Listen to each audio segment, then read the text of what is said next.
दोस्तों, हिंदू धर्म में तुलसी विवाह का दिन विशेष महत्व रखता है। देवउठनी एकादशी के दिन तुलसी विवाह कराया जाता है क्योंकि इस दिन भगवान विष्णु 4 महीने के बाद योग निद्रा से जागते हैं और इस दिन से ही सभी शुभ मांगलिक कार्यक्रम प्रारंभ हो जाते हैं। इस दिन को देवोत्थान एकादशी या प्रबोधिनी एकादशी भी कहा जाता है। इस दिन तुलसी जी का विवाह भगवान शालिग्राम जी के साथ संपन्न कराया जाता है। धार्मिक मान्यताओं के अनुसार शालिग्राम जी को भगवान विष्णु का ही रूप मानते हैं और इस दिन शुभ मुहूर्त में विधिपूर्वक तुलसी विवाह करवाने से जातक के दाम्पत्य जीवन में मधुरता खुशहाली आती है। वहीं कुंवारी कन्याओं या फिर लड़कों को मनचाहा जीवन साथी भी प्राप्त होता है। तो चलिए दोस्तों, आपको बताते हैं कि इस साल तुलसी विवाह की सही तिथि क्या है, विवाह कैसे कराना है उसकी पूरी जानकारी, पूजा का शुभ मुहूर्त क्या रहेगा और तुलसी विवाह की आसान विधि क्या है। साथ ही जानेंगे विवाह में आ रही रुकावटें और दाम्पत्य जीवन को खुशहाल बनाने के लिए देवउठनी एकादशी पर तुलसी के कुछ उपाय। दोस्तों, कार्तिक मास की शुक्ल पक्ष की एकादशी तिथि प्रारंभ हो रही है 11 नवंबर 2024 को शाम 6:46 पर और समाप्त होगी अगले दिन यानी कि 12 नवंबर को दोपहर 4:04 पर। ऐसे में इस साल 12 नवंबर 2024 को देवउठनी एकादशी का व्रत रखा जाएगा। दोस्तों, वैसे तो जब भगवान श्री विष्णु एकादशी के दिन जागृत अवस्था में आते हैं तो जागते ही भगवान विष्णु, ऐसा कहा जाता है कि तुलसी को ही याद करते हैं, इसलिए देवउठनी एकादशी के दिन ही उनका विवाह संपन्न करा दिया जाता है, यानी शालिग्राम स्वरूप का और तुलसी का। लेकिन बहुत से स्थानों पर द्वादशी के दिन यह विवाह संपन्न कराते हैं। ऐसे में जो भक्त एकादशी को विवाह संपन्न करवाते हैं वह 12 नवंबर 2024 को तुलसी विवाह करेंगे और जिनके यहाँ द्वादशी के दिन यह विवाह संपन्न करवाया जाता है वह 13 नवंबर को तुलसी विवाह करेंगे। शास्त्रों में वैसे भी बताया गया है कि अगर आप तुलसी विवाह एकादशी को नहीं संपन्न करवा पाते हैं तो ऐसे में द्वादशी को भी कर सकते हैं या फिर द्वादशी से लेकर पूर्णिमा तक किसी भी दिन कर सकते हैं। लेकिन सबसे श्रेष्ठ होता है एकादशी के दिन तुलसी विवाह करना। तुलसी और शालिग्राम के विवाह के बाद ही जो मांगलिक कार्य होते हैं वह प्रारंभ होते हैं। दोस्तों, जिन लोगों की कन्याएं नहीं होती वे इस दिन तुलसी का विवाह करके कन्यादान का पुण्य प्राप्त कर सकते हैं। अब तुलसी शालिग्राम का विवाह कराने के लिए सबसे पहले पूजा के स्थान पर गन्ने से मंडप सजाएं। तुलसी विवाह के दिन तुलसी माता के पौधे को गेरू से लीपकर सुंदर सजा लें। इसके बाद तुलसी के पौधे पर ओढ़नी के रूप में एक लाल रंग की चुनरी भी उड़ा दें। फिर तुलसी माता को सुंदर साड़ी से लपेट दें।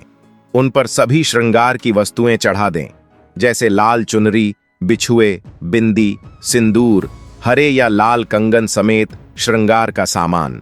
शालिग्राम भगवान जी को स्नान कराकर उन्हें पीले वस्त्र अर्पित करके चंदन का तिलक लगाने के साथ ही तुलसी के पौधे में ही या फिर अलग से एक चौकी पर स्थापित करें।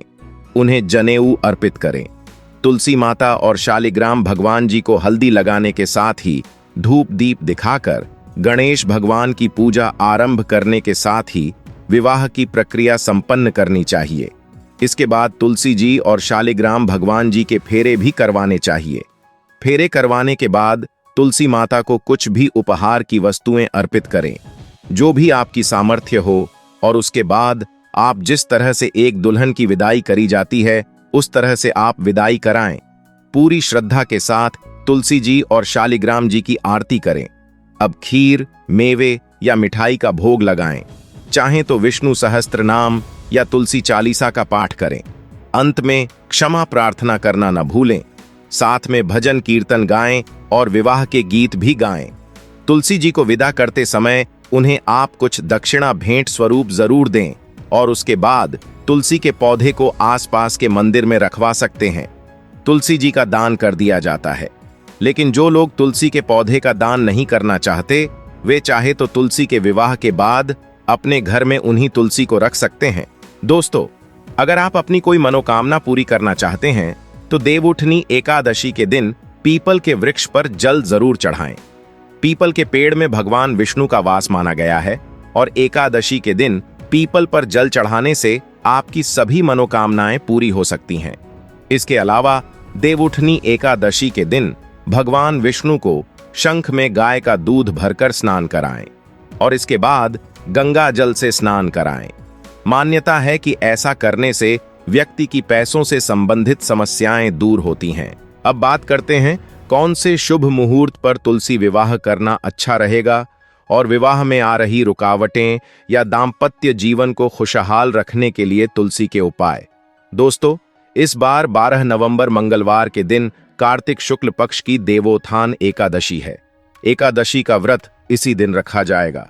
एकादशी पर तुलसी विवाह का शुभ मुहूर्त 12 नवंबर मंगलवार को शाम 5:29 से लेकर शाम 7:53 तक रहेगा। इस दिन तुलसी विवाह करने वाले दंपतियों को सुबह से उपवास रखना चाहिए। जिस प्रकार से घर में धूमधाम से विवाह किया जाता है, उसी तरह से तुलसी जी का विवाह भी खूब धूमधाम से संपन्न किया जाना चाहिए। इस दिन आप शालिग्राम भगवान जी को तुलसी का पत्ता रखकर ही कोई भोग समर्पित करें।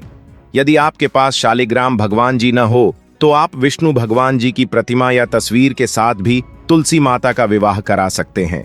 देवउठनी एकादशी के दिन भगवान विष्णु की पूजा के दौरान ओम नमो भगवते वासुदेवाय नमः मंत्र का जाप करें।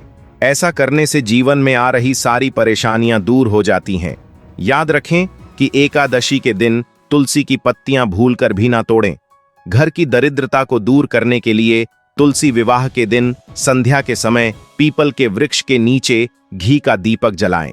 तुलसी विवाह पर तुलसी के पौधे की 7 बार परिक्रमा करने से और उनके समक्ष गोधूली बेला में घी का दीपक जलाने से मां लक्ष्मी का आशीर्वाद प्राप्त होता है। बाकी के दिनों में तुलसी के पौधे में कच्चे दूध में गन्ने का रस मिलाकर अर्पित करना चाहिए। तुलसी के पौधे के सामने 5 देसी घी के दीपक जलाकर आरती करनी चाहिए।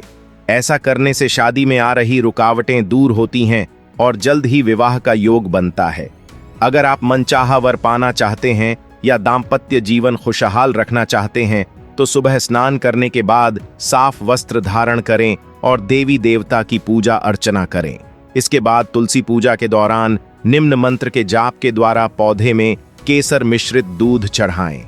ज्योतिष शास्त्र के अनुसार इस उपाय को करने से साधक को मनचाहे वर की प्राप्ति होती है। मंत्र कुछ इस प्रकार रहेगा, ओम नमो भगवते नारायणाय।